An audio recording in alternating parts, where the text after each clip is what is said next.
আপুনি শুনিছিল মই অকণ আগত কৈছিলোঁ যে কোনে কি কৈছে চব বাদ দি পেলাই যি তিনিটা প্ৰস্থানৰ কথা কৈছিলোঁ, শ্ৰুতি প্ৰস্থান, স্মৃতি প্ৰস্থান আৰু ন্যায় প্ৰস্থান। এই তিনিটা প্ৰস্থানৰ পৰা দুখন গ্ৰন্থ মূলতঃ আহিল শাস্ত্ৰৰ উত্তম গীতা আৰু ভাগৱত। গীতা ভাগৱতে কি কৈছে আপুনি সেইটো মানক। গীতা আৰু ভাগৱতে কি ক'লে? গীতাত ক'লে যে মত্তপৰতৰম নান্য কিঞ্চিৎ অস্তি ধনঞ্জয় ময়ি সৰ্বমিদং প্ৰোতম সূত্ৰে মণিগণা এব। সপ্তম অধ্যায় 7 নম্বৰ শ্লোক গীতা। হে অৰ্জুন, মই শ্ৰেষ্ঠ, মোতকৈ শ্ৰেষ্ঠ কোনো নাই। যেনেকৈ এধাৰী মালাত মণিবিলাক গুঠি থোৱা থাকে সূতাডালত, তেনেকৈ সমস্ত জীৱ মোৰ লগত গুঠি থোৱা আছে। আৰু ভাগৱতে কি ক'লে?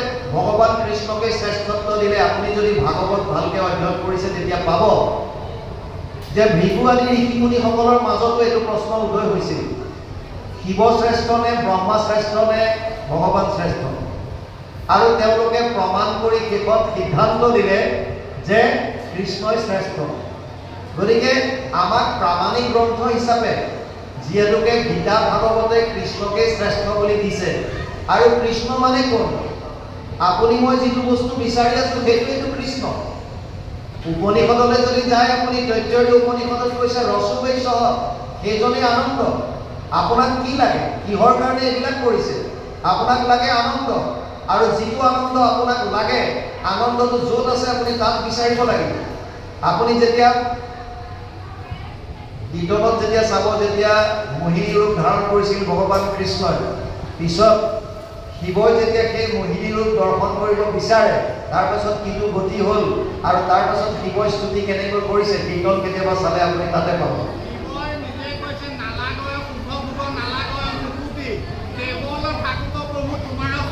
ভগৱতী, তোমালৈ ভগৱতী একো নালাগে।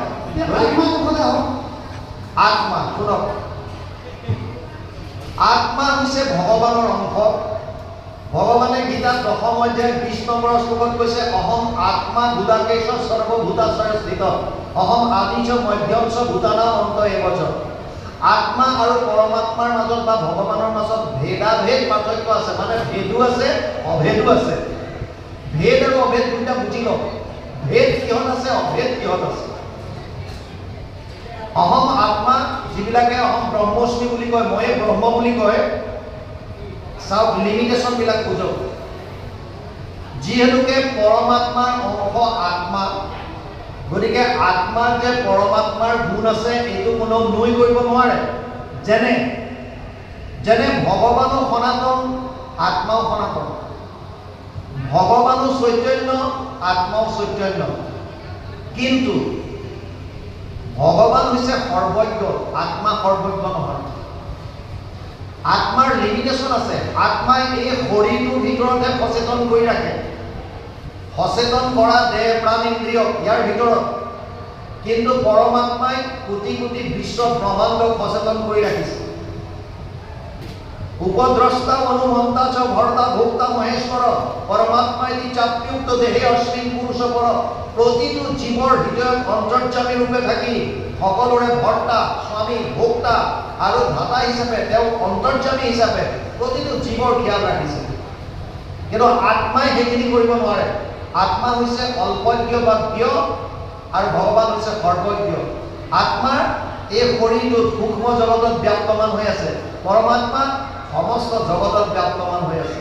সেইকাৰণে অহম ব্ৰহ্মস্মি বুলি কোৱাৰ লগে লগে যেনেকৈ আত্মা গৈ শেষত ব্ৰহ্মত মিলিত হয়, যেনেকৈ সাগৰৰ পানীখিনি নদীৰ নদ নদীৰ পানী গৈ সাগৰত মিলি যায়গৈ এটা সময়ত, এইটো হ'ব প্ৰলয়ৰ সময়ত যেতিয়া উদৰত থাকে।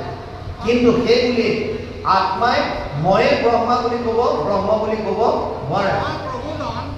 আমি যে এইবিলাক কষ্ট কৰি আছো, আমি নিজে জীৱ আত্মাই পৰমাত্মাক চিনি পোৱা নাই পোৱা। জীৱ আত্মা আৰু পৰমাত্মা দুয়ো ককাই ভাই, ভিতৰতে আছে জানা, চিনা চিনি নাই। চিনা চিনি নাই, একে বৃক্ষে দুই ফল।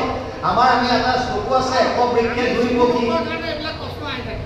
এক বৃক্ষে দুই পক্ষী, দুইকো দুইৰো সম দেখি, দুইৰো দুইৰ সখা নিৰন্তৰ।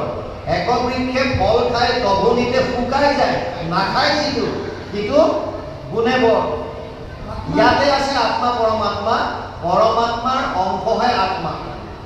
আত্মাৰ নিশ্চয় নিৰাকাৰ অনাদি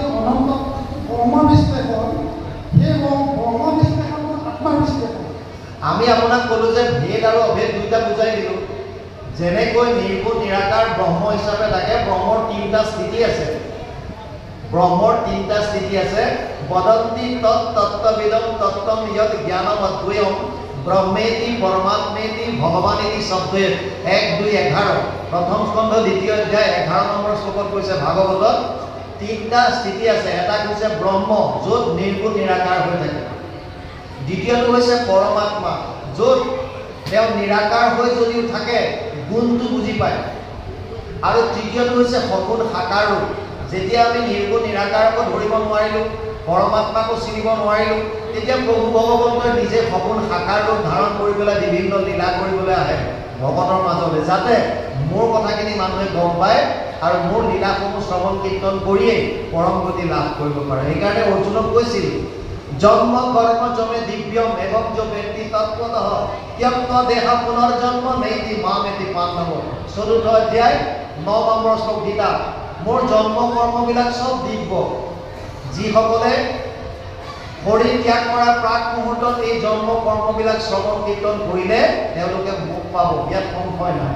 সেইকাৰণে আত্মা পৰমাত্মা দুটা বস্তু, দুইটা দুইৰে সখা বুলি কৈছে। আমাৰ উপনিষদতো আছে, ভাগৱততো আছে। একৰ বৃক্ষে দুই পক্ষী বুলি কৈছে। এজোপা গছতে এই শৰীৰটোতে দুইজন থাকে।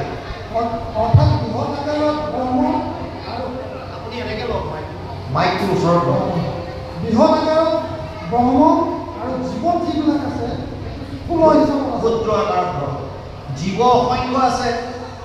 যেনেকৈ জুইৰ পৰা স্ফুলিংগ ওলায়, আপুনি বুজি পালেন নাই? যেতিয়া একুৰা জুইত আপুনি লৰাই দিলে তাৰ পৰা স্ফুলিংগবিলাক ওলাই নে নাই? জুই একুৰা, ইয়াৰ পৰা স্ফুলিংগবিলাক অগণন ওলাইছে। ঠিক তেনেকৈ জীৱ বিভিন্ন আছে, কিন্তু ব্ৰহ্ম বা পৰমাত্মা এজনেই। প্ৰতিটো ঘটত যেনেকৈ বায়ু সোমাই আছে, ঠিক তেনেকৈ পৰমাত্মা সকলোতে বিৰাজমান হৈ আছে। বুজি পালে? ঘৰটো ভাঙি দিয়াৰ লগে লগে পৰমাত্মা আকৌ কোনো পাৰ্থক্য নাথাকে। পাৰ্থক্য নাই, চবতে আছে, তেওঁ একেই আছে। যেনেকৈ আপুনি সোণৰ দ্বাৰা খাৰু বনালে, কুণ্ডল বনালে, নেকলেছ বনালে, কিবা বনালে, বিভিন্ন বনালে, কিন্তু ভাঙি যেতিয়া আকৌ দিলে চব সোণে হৈ থাকিল। ঠিক তেনেকুৱা বস্তু পৰমাত্মা সদায় সকলোতে বিৰাজমান হৈ আছে। ইভেন ইয়ালৈকো কৈছে সমস্ত ভূতত ব্যাপী আছো মই হৰি, সবাকো মানিবা তুমি বিষ্ণু বুদ্ধি কৰি। ইয়ালৈকো কৈছে যত দেখা যত শুনা ভূত ভৱিষ্যত স্থাৱৰ জংগময়টো সমস্তে জগত কৃষ্ণ ব্যতিৰেকে একো বস্তু নাহি জানা সমস্ত জগত কৃষ্ণ হেন মনে মানা। সমস্ত জগত কৃষ্ণময় হৈ আছে। সেইকাৰণে আপোনাৰ সংশয়টো দূৰ নহয়। জ্ঞান মাৰ্গৰ যিখিনি আছে, যিখিনিয়ে জ্ঞান মাৰ্গত প্ৰাধান্যতা দিয়ে, তেওঁলোকে নিজকে অহম ব্ৰহ্মস্মি বুলি ক'ব বিচাৰে। কিন্তু আমি যিহেতুকে ভক্তি মাৰ্গত আছোঁ, আমাৰ ভক্তি মাৰ্গত সগুণ সাকাৰ ভগৱান কৃষ্ণকে আমি ঈশ্বৰ আৰাধ্য হিচাপে লৈছোঁ। কাৰণ নিৰ্গুণ নিৰাকাৰ ব্ৰহ্মক উপাসনা কৰাটো আমাৰ কাৰণে সহজ সাধ্য নহয়। আপুনি এতিয়া ঘৰলৈ গ'লে একেবাৰে সহজ কথা এটা বুজি লওক। আপুনি ঘৰলৈ যাওঁতে ধৰক আপোনাৰ ঘৰত কোনোবা এজনে আহি ক'লে যে দাদা খুৰা ভাইটি যিয়ে হওক, আপোনাক কোনোবা এজনে বিচাৰি আহিছিল। আপুনি প্ৰথম সুধিব যে কোন, নামটো কি? যদি কয় যে মই নামটো নাজানো, ক'ৰ পৰা আহিছিল? বোলে মই সুধিবলৈ নহ'ল। দেখিবলৈ কেনেকুৱা? বোলে মই নাজানিলোঁ, মই ভিতৰত আছিলোঁ। আপোনাৰ কথা সুধিলে মই নাই বুলি কওঁতে ওলাই গুচি গ'ল। কি কৰে একো গমেই নাপালোঁ। আপুনি এতিয়া কেনেকৈ অনুমান কৰিব? যিজনৰ আপুনি গুণৰ বিষয়ে নাজানে, আকাৰৰ বিষয়ে নাজানে, স্থিতিৰ বিষয়ে নাজানে, সেইজনক এতিয়া আপুনি কেনেকৈ অনুমান কৰিব কোন আছিল? নিৰ্গুণ নিৰাকাৰ ব্ৰহ্ম আমাৰ কাৰণে তেনেকুৱা। সেইকাৰণে ভগৱান কৃষ্ণই অৰ্জুনক কৈছিল ক্লেশো অধিকতৰ শ্লেষম অব্যক্ত অসক্ত চেতসা অব্যক্ত হি গতিৰ দুখম দেহবদ্ভেৰ অভাৱ্যতে। হে অৰ্জুন, দ্বাদশ অধ্যায় 5 নম্বৰ শ্লোক গীতা। নিৰ্গুণ নিৰাকাৰ ব্ৰহ্মক উপাসনা কৰাটো আমাৰ কাৰণে সহজ সাধ্য নহয়। সেইকাৰণে উদ্ধৱক কৈছিল যে জ্ঞান কৰ্ম ভকতি কহিলো কৰি ভেদ ভকতি পৰম পন্থ দিলো কৰিছে। আকৌ কৈছে জ্ঞানটো কৰ্মটো কৰি ভকতিকে মহাশ্ৰেষ্ঠ। ভকতি মধ্যটো শ্ৰেষ্ঠ দুই বুলি ক'লে গ'ল। শ্ৰৱণ কীৰ্তন এইটো আকৌ ধৰিলে যিটো বিধিৰ কিংকৰ সিটো নহয়। ভকতিত যদি জ্ঞান আহে তেতিয়াহ'লে পুনৰ পুৰণা শ্ৰৱণ হ'বনে নহয়? ভকতিত যদি জ্ঞান আহে তেতিয়া সেইটো পুনৰ পুৰণা হ'বনে নহয়? একেবাৰে হ'ব। ভকতিতে জ্ঞান আছে ভকতিৰ মাজে। আপুনি বেলেগে জ্ঞান চাই লওক। এটা বস্তু আপুনি ক্লিয়াৰ কৰক, জ্ঞান মাৰ্গ আৰু জ্ঞান দুটা বেলেগ বস্তু। জ্ঞান মাৰ্গটোত যাবৰ কাৰণে নিৰ্গুণ নিৰাকাৰ ব্ৰহ্মক উপাসনা কৰাটো বুজায়, আৰু জ্ঞানটো হৈছে আপোনাৰ আপুনি জানিবৰ কাৰণে যিখিনি লাগে। জ্ঞান কাক কৈছে? অধ্যাত্ম জ্ঞান বিদ্যা নিত্যন্ত তত্ত্ব জ্ঞানাৰ্থ দৰ্শনম এতৎ জ্ঞানম ইতি প্ৰোক্ত জ্ঞানম জগতো অন্যথা। ত্ৰয়োদশ অধ্যায় 11 নম্বৰ শ্লোকত কৈছে অৰ্জুনক। তাত কৈছে জ্ঞান কোনবিলাক? কেৱল আধ্যাত্মিক জ্ঞানটোৱে জ্ঞান। মই কোন, মই ক'ৰ পৰা আহিছোঁ, মই কি, পৰমাত্মা কোন, আত্মা কি, জনাৰ যিখিনি কথা এইবিলাক হৈছে জ্ঞান। তাৰ বাহিৰে যিমান আছে চব অজ্ঞান। আপুনি জ্ঞান মাৰ্গত যাব নালাগে, কেৱল ভক্তি কৰক, কাৰণ আমাৰ সেইখিনি সামৰ্থ্যতা কলিযুগত নাই। জ্ঞান মাৰ্গত যাবৰ কাৰণে শংকৰাচাৰ্যই চতুষ্টয় সাধনাৰ কথা কৈছিল।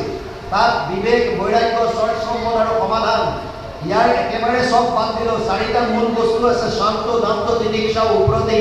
মানে মনৰ ওপৰত কণ্ট্ৰল লাগিব, 1 নম্বৰ কথা। 2 নম্বৰত কৈছে ইন্দ্ৰিয়ৰ ওপৰত দমন। 3য় হৈছে বিষয়ৰ ওপৰত বৈৰাগ্য। 4ৰ্থ হৈছে সহনশীলতা গুণ। 4টা বস্তু যদি মিনিমাম আপোনাৰ থাকে তেতিয়াহে আপুনি জ্ঞান মাৰ্গত যাব পাৰে। এই 4টা বস্তু কলিযুগৰ মানুহৰ হাতত, অৰ্জুনৰ দৰে মহাপুৰুষৰ হাততে নাছিল। অৰ্জুনে কুৰুক্ষেত্ৰৰ প্ৰাক মুহূৰ্তত ভগৱানৰ ওচৰত স্বীকাৰ কৰিছে। অৰ্জুন কোন? যিজন নৰনাৰায়ণৰ অৱতাৰ, নৰৰূপে অৰ্জুন হিচাপে আহিছে, নাৰায়ণ ৰূপে কৃষ্ণ। অৰ্জুনে ভগৱানক কৈছে চঞ্চলমি মন কৃষ্ণ প্ৰমাথি বলবৎ দৃঢ়ম তস্যাহম নিগ্ৰহম মন্যে বায়ুৰেব সুদুষ্কৰম। 6ষ্ঠ অধ্যায় 34 নম্বৰ শ্লোক গীতা। হে অৰ্জুন, হে প্ৰভু দয়াময়, মোৰ মনটো ইমান চঞ্চল, মই যদি বায়ুকো প্ৰতিৰোধ কৰিব পাৰোঁ, মনৰ ওপৰত কণ্ট্ৰল কৰিব নোৱাৰোঁ। অৰ্জুনৰ দৰে মহাপুৰুষে কৈ কৈছে মনৰ ওপৰত কণ্ট্ৰল কৰিব নোৱাৰোঁ। আৰু আমিবিলাকে মাছে মঙহে খাই থকা মানুহে ক'ত মনৰ ওপৰত কণ্ট্ৰল হ'ব? গতিকে এইটো অসম্ভৱ।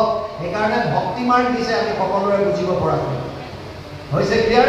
কৃষ্ণ